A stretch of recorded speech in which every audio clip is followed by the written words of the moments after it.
6-7 चक्कर लगाए थे नेतन्याहू ने कन्विंस करने के लिए वार के लिए for the attack Donald Trump को।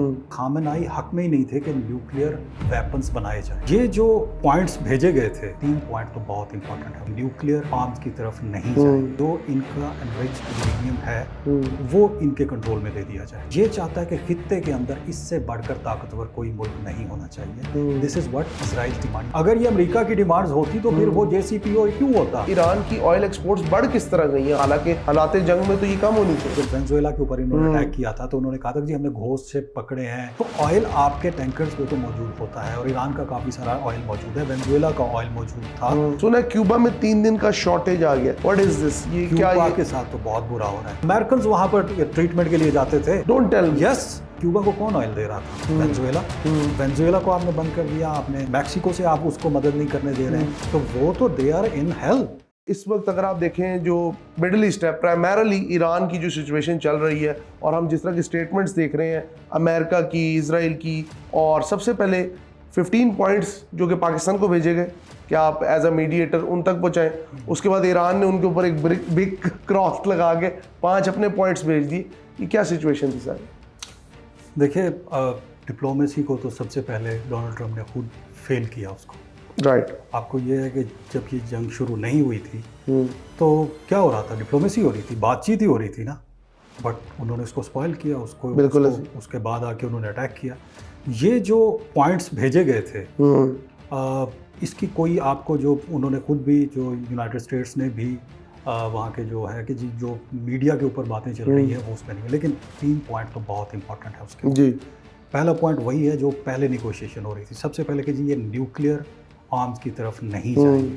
सेकंड, वो ये डिमांड कर रहे हैं कि जो इनका एनरिच्ड यूरेनियम है वो इनके कंट्रोल में दे दिया जाए। ठीक है। So they don't want Iran to go nuclear anyway, कि वो अपनी तवानाई के लिए भी नहीं बना सकता सबसे पहले। दूसरा, वो ये कहते हैं कि जो इनकी मिसाइल टेक्नोलॉजी है वो उससे निकल जाए, उसको कट ऑफ कर दिया जाए, उसको और ज़्यादा रिड्यूस कर दिया जाए। उसके बाद वो जो तीसरी उसकी डिमांड है कि जो इजराइल जिसको कहता है कि जी ईवल ऑफ एक्सेस, के जो जितने भी इसकी प्रॉक्सीज हैं, जिसको ये ईरान जो बात करता है कि जी ये तो हमारी रेजिस्टेंस है, वो ये कहते हैं कि जी हिजबुल्ला, उसके अलावा हमास और उसके अलावा इराक के अंदर जितनी भी, और फिर उसके अलावा हौतीस जो हैं, उन सब के को ये सपोर्ट करना बंद कर दे। ठीक है, डीमिलिटराइज कर दे। ये मतलब ये ऐसा है कि आप उसको, ईरान को बिल्कुल अपहाज करें तो क्या वो इस पॉइंट्स को मानेंगे? ये वो पॉइंट्स थे तो वो पहले हो रहे थे। पहले जो बात हो रही थी जो न्यूक्लियर्स के हवाले से, वो हमें अच्छी खबरें आ रही थी कि they are reaching some conclusion. और एक बात को मैं बहुत पहले भी मैंने बात की थी, दोहराना चाहता हूँ कि खामेनाई हक में ही नहीं थे कि न्यूक्लियर वेपन्स बनाए जाएं। राइट। और ये जो भी कर रहे थे ये सिर्फ और सिर्फ अपनी तवानाई की ज़रूरत को पूरा करने के लिए कर रहे थे। ठीक। जिस मुल्क के पास न्यूक्लियर वेपन्स हैं, ठीक है, और जो मुल्क इसको डेवलप कर रहा है उसकी तो कोई बात ही नहीं कर रहा, डिक्लेयर्ड भी नहीं है। इजराइल का प्रोग्राम, न्यूक्लियर प्रोग्राम डिक्लेयर्ड नहीं है, वो इंस्पेक्टर्स को वहां पर नहीं आने देता। डेमोना में कभी भी नहीं गया कोई। ये तो ओपन था, IAEA को कह रहा था कि आप आएँ चेक करें। उसके अलावा सारे के सारे, उससे पहले जो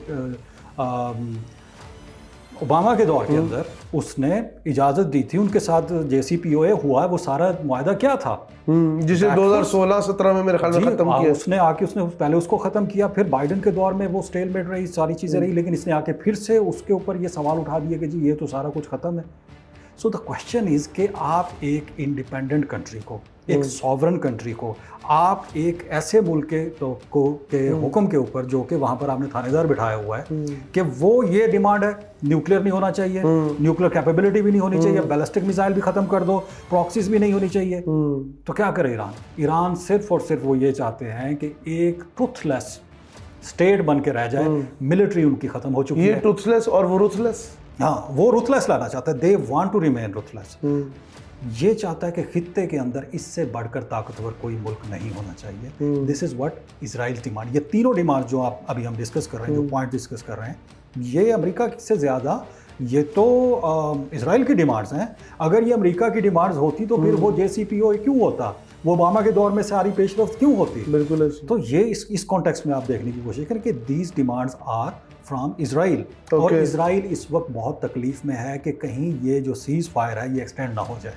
अगर ये एक्सटेंड हो जाता है और फिर उसके बाद जो सूरत हाल बनती है और अमेरिकन अवाम कहती है कि अब नो मोर, तो फिर इसराइल का तो वो मकसद पूरा नहीं हो सकता बिल्कुल जो वो चाह रहा था, ग्रेटर इसराइल। यस।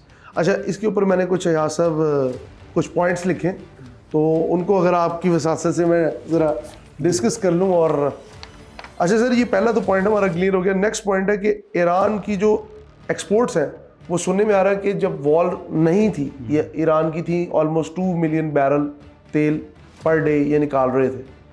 अब सुना 2.5, बल्कि सुना बहुत इससे भी बढ़ गया। इसकी क्या वजह कि ईरान की ऑयल एक्सपोर्ट्स बढ़ किस तरह गई हैं, हालांकि हालात जंग में तो ये कम होनी चाहिए। डोनाल्ड ट्रंप ने क्या कहा था कि हम ईरान को इजाज़त देंगे कि वो अपना ऑयल जो है वो मार्केट में ले आए, क्योंकि आपने देखा ना, पहले उनको लग रहा था कि यार straight of Hormuz just 20% of oil, अब ये तो मसला ही नहीं होगा, हो जाएगा। जब वो बंद हुई है तो उससे पता चल गया है ना, पूरे के पूरे गल्फ कंट्रीज़ को एक लग गया ना, उन्होंने नाका लगा दिया ना, डका लगा दिया। अब देखिए, जो ऑयल है, आप जब वेनेजुएला के ऊपर इन्होंने अटैक किया था तो उन्होंने कहा था कि जी हमने घोस्ट से पकड़े हैं, तो ऑयल आपके टैंकर्स पे तो मौजूद होता है और ईरान का काफ़ी सारा ऑयल मौजूद है, वेनेजुएला का ऑयल मौजूद था, अभी भी है, और उसके अलावा अगर आप देखें रशिया के काफ़ी सारे टैंकर्स वहाँ पर हैं। तो ऑयल तो ऑलरेडी आपका समंदर के अंदर मौजूद है, तो उसी की एस्टिमेशन के ऊपर वो बता रहे हैं कि ये ऑयल जो है वो आपका पहले से ज़्यादा बिक रहा है। अच्छा, अभी बिफोर दैट पॉडकास्ट आपसे एक बात हुई थी क्यूबा के हवाले से। सुना है क्यूबा में 3 दिन का शॉर्टेज आ गया। What is this? ये क्या? क्यूबा के साथ तो बहुत बुरा हो रहा है। थैंक गॉड के क्यूबा को कम से कम लाइमलाइट मिल रही है, मगर देखिए कि उसको एक अरसे से सैंक्शंस अमेरिका ने लगा रखी हैं। अगर आप वहाँ पे जाएं ना तो ऐसा लगता है कि वो जैसे आप हॉलीवुड की पुरानी फिल्में देखते हैं, पुरानी गाड़ियाँ, पुराने सेट, आपको लगेगा कि ये 1760s का 50s का सेट है कोई। मतलब ओरिजिनल लाइफ इस तरह की आज भी। उसकी वजह यह है ना कि जब आप उनको सैंक्शंस लगा के उनके साथ ना कोई आप ट्रेड करने दे रहे हैं उनको, ना आप उनको कोई आगे बढ़ने दे रहे हैं, उनकी इस वक्त क्या थी, मतलब सियाहत थी। उसके अलावा वो उन्होंने अपनी डॉक्टर्स बियॉन्ड बॉर्डर, जहाँ पे भी कोई प्रॉब्लम होता था, सबसे अच्छा वहाँ पर एंड सिगार्स, हवाना के सिगार्स थे, सबसे अच्छा ट्रीटमेंट। अमेरिकन वहाँ पर ट्रीटमेंट के लिए जाते थे। Don't tell me. यस, वो वहाँ पर इसलिए जाते थे भाई, अमेरिका के अंदर बहुत महंगा इलाज, वो वहाँ पर ट्रीटमेंट के लिए जाते थे कि वहाँ पर उनको सस्ते और अच्छे डॉक्टर्स वहाँ पर मुयसर होते थे। तो क्यूबा के साथ, क्यूबा को कौन ऑयल दे रहा था? वेनेजुएला। वेनेजुएला को आपने बंद कर दिया, आपने मैक्सिको से आप उसको मदद नहीं करने दे रहे हैं, तो वो तो दे आर इन हेल।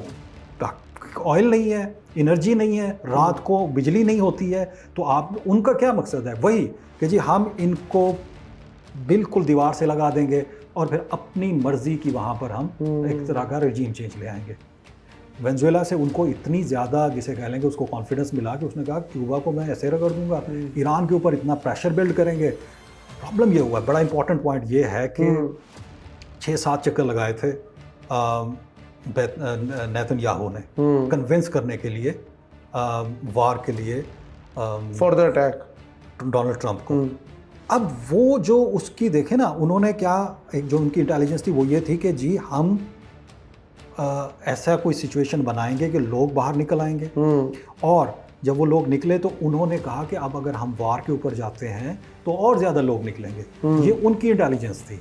सो उन्होंने स्टार्ट किया डिकैपिटेशन से, मतलब जितनी भी उनकी लीडरशिप है फर्स्ट ईयर सेकंड ईयर के, हम इनको जब उड़ा देंगे तो उनके पास कोई सिस्टम नहीं होगा कि वो अपनी इंटैक्ट कर रख सकें अपने आप को। IRGC के रोल को भी वो कह रहे थे कि जी खत्म, मतलब वादत टूट जाएगी। यस, वादत टूट जाएगी। स्ट्रेट जो है वो बिल्कुल उनकी जब से लीडरशिप ही नहीं रहेगी तो लोग बाहर आ जाएंगे और लोग जो है वो टेक ओवर कर लेंगे। ये इजराइल की कैलकुलेशन थी। और एक खबर जो है वो अभी मैंने देखी है उसकी, कि मोसाद को डांटा है नेतन्याहू ने कि आप तो कह रहे थे कि जी लोग निकल आएंगे, हम वहाँ पर अपराइजिंग करवा देंगे। Where are the people? गलपुटी। So where are the people? ये उल्टा हो गया।